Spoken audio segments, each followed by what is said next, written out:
Hi and welcome, I'm Natalia, the founder of Upskill Me, and you're watching another video dedicated to achieving native-like fluency. If you're also not a native speaker, just like myself, and if you're also looking for self-study approaches to achieving native-like fluency, hopefully you're going to learn some interesting information here.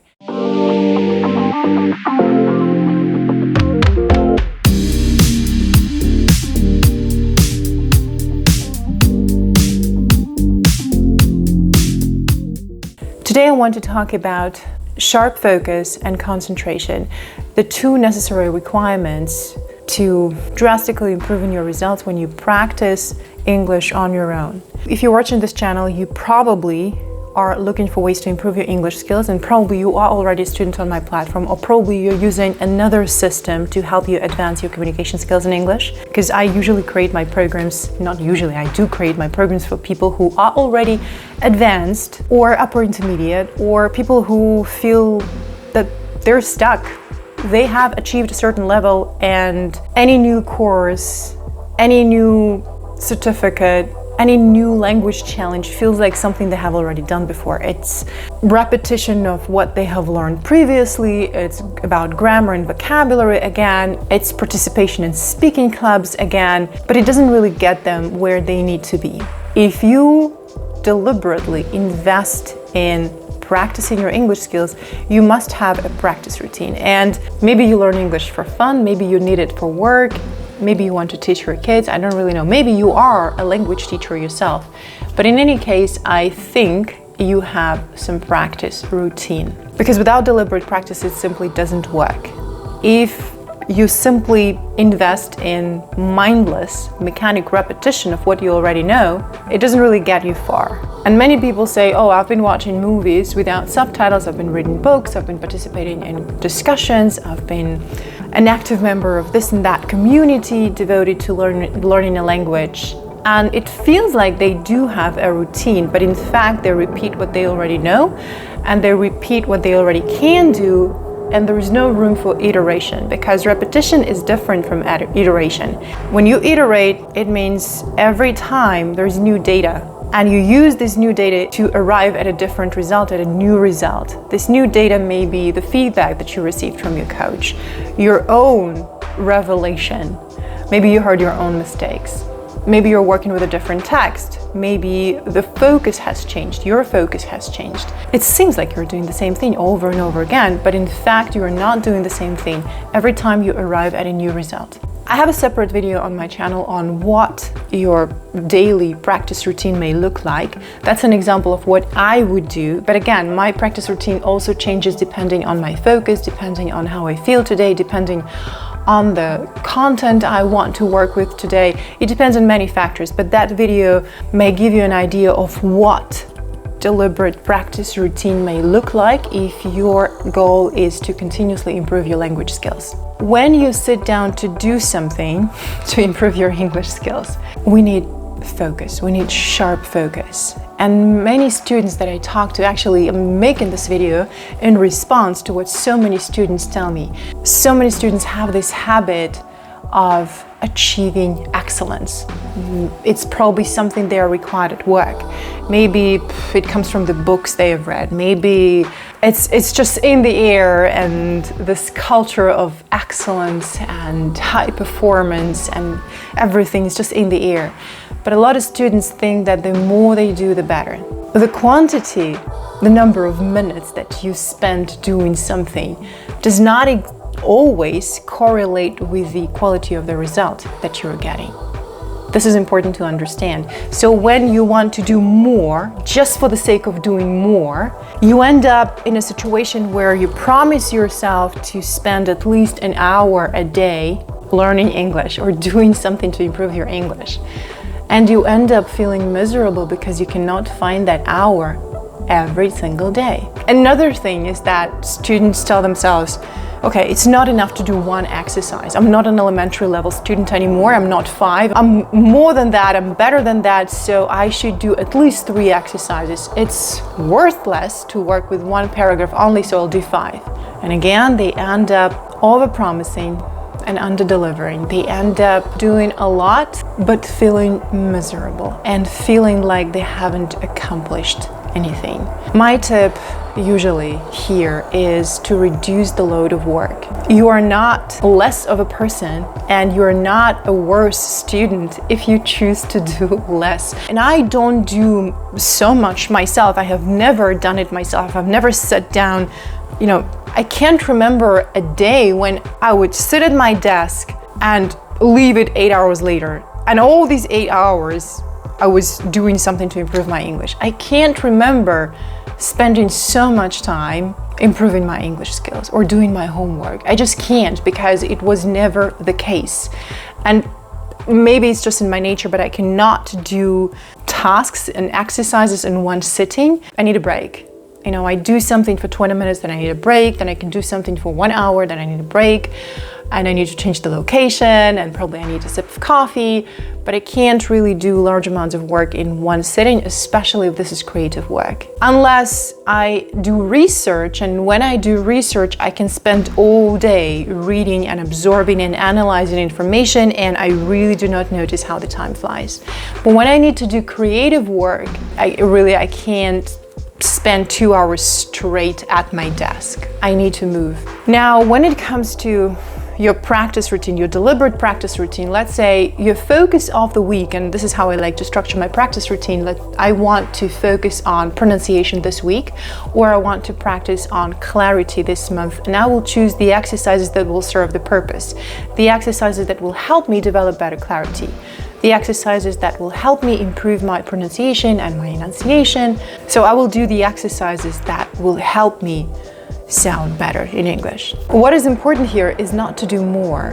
What is important here is to get the sense of accomplishment, which means to me, complete every exercise. If I sit down for 20 minutes, when I get up in 20 minutes time, I have done something, I have achieved something, I have completed the exercise. How do I know that I have completed an exercise? Every exercise has a set of criteria. How do I know that it's done? How do I know that it's completed?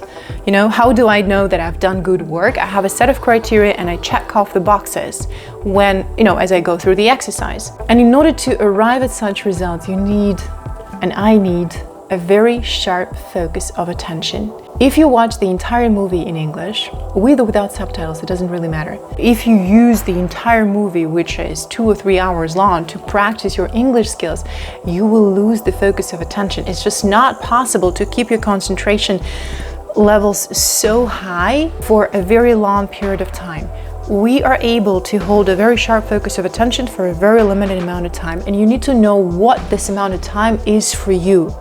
For some people, it's 30 seconds. For others, it's maybe 2 minutes. It really depends. But if you cannot concentrate, you cannot do the work properly.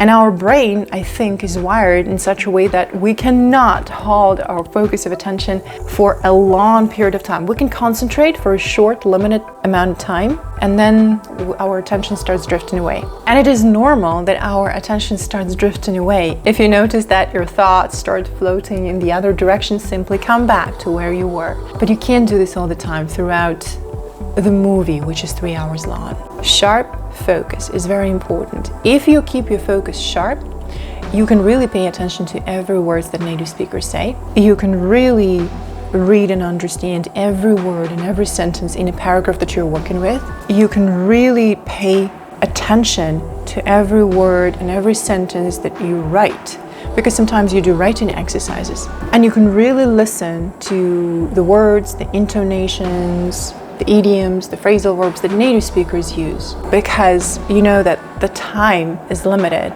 You are limited in time, and it's a good idea to know your time limits. Sometimes I recommend that my students set the timer.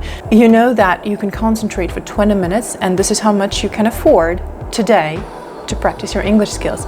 You set the timer for 20 minutes, you start doing the exercise. When the timer beeps, you get up and you're done. Wherever you stop, you get up and you're done and you continue with your day. Maybe, yes, you will find yourself in the middle of the exercise when the timer beeps, but this is the only strategy to understand how much you can do in 20 minutes or 25 minutes or 30 minutes, whatever your time period is. I don't know how much time you can afford every day or every other day, maybe, or once a week. I also don't know your schedule, but you need to know how much time you can afford, how much time you're willing to spend, and it shouldn't be the number that you saw in somebody else's blog. It should be your real number. The only way to find out is to start doing the exercise and pay close attention to how you feel. When do you start feeling tired? When do you notice that your attention starts drifting away and you're not here anymore? Probably that's it. You're overdoing it. But when you are so strict with yourself, you have 20 minutes only and then you're done, you can understand how much you can accomplish in 20 minutes, and then you can correct the exercises that you plan, because sometimes we plan too much, more than we can handle, and we think it's going to take us 20 minutes, but in fact we need an hour and a half to accomplish what we have planned. So it's your responsibility to pay attention to how you learn, how much time you need. So if you notice that you haven't accomplished the exercise within this 20-minute time slot that you identified for yourself, probably it means you are working with more paragraphs than you should. Probably you are working with a longer video than it needs to be to achieve your goals. Maybe you're working with a 5-minute movie clip, while in fact you should work with 30 seconds only. And it's very possible to keep the focus of attention very sharp for 30 seconds. And after you have done all the work, you will feel the sense of accomplishment, because trust me, people can say a lot in 30 seconds. People do say a lot in 30 seconds, and there is enough vocabulary and there is enough grammar and there is enough work to improve your listening comprehension skills, your grammar, your ability to hear the meaning and not just the words, even if you work with a 30-second piece of video or audio only. So my tip would be, keep your focus sharp, reduce the amount of work, and when you organize your practice routine, make sure that you complete every exercise that you sit down to do. Maybe you do it standing, I don't know, but maybe you don't have to sit down to do the exercises, but you have to complete each one of them, because then it will give you so much joy, so much confidence, and so much sense of accomplishment. And then it's also easier to plan your practice routine for the next week, because you know exactly how long it will take you. I have been running for over 10, maybe 15 years, and I know exactly that it takes me 1 hour to take 10K, sometimes 53 minutes, sometimes 54, sometimes in winter especially 59, sometimes an hour and 2 minutes, depending on the weather, depending on the conditions, depending on many factors. But I know it's an hour, maybe plus or minus 5 minutes, and I can plan my day. I know I get out the door, in 1 hour I'm back, and I will have done 10K. And I just stop thinking about it. I don't need to run more at this point. If I want to run more, I will know that, okay, it's gonna take more than 1 hour. So when you sit down to do the exercise to improve your listening comprehension skills, you should have a very clear idea of how long it's gonna take and how long the piece of video or a podcast is gonna be, because you will need something, you will need some authentic input. You will need to work with either a video or a podcast or a song, whatever. And if it is short enough, you will be able to keep your focus of attention very sharp. You need to concentrate. That's the key here. How do you know that you have completed the exercise? Good question. Ask yourself, what is the result of my work? A lot of people think that if the course is over, that means they have completed the course. No, it only means that the course ended on a certain date. It doesn't mean that you have completed the course. It doesn't mean that you have learned anything from the course. If 20 minutes are over, does it mean that you have completed the exercise? It means that you have done a certain amount of work in 20 minutes time. What is the result of your work? Can you answer this question? For me, let's say the result of my work should be very tangible.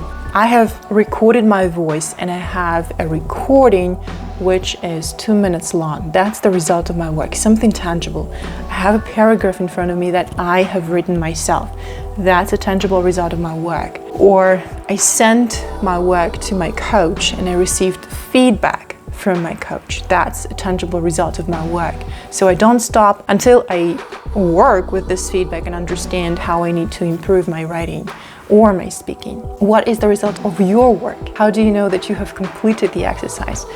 Don't drop them halfway. And it's very easy to drop them halfway when you feel tired, when you do more than you can handle, even though for many people it's so hard to admit that 2 minutes is more than they can handle. If you're starting out and if you're not used to high levels of concentration, start with 20 seconds. This is what I recommend to all my students. And the more advanced you get, the easier it's going to be to increase the time that you can spend doing the exercise. That would be my message for today.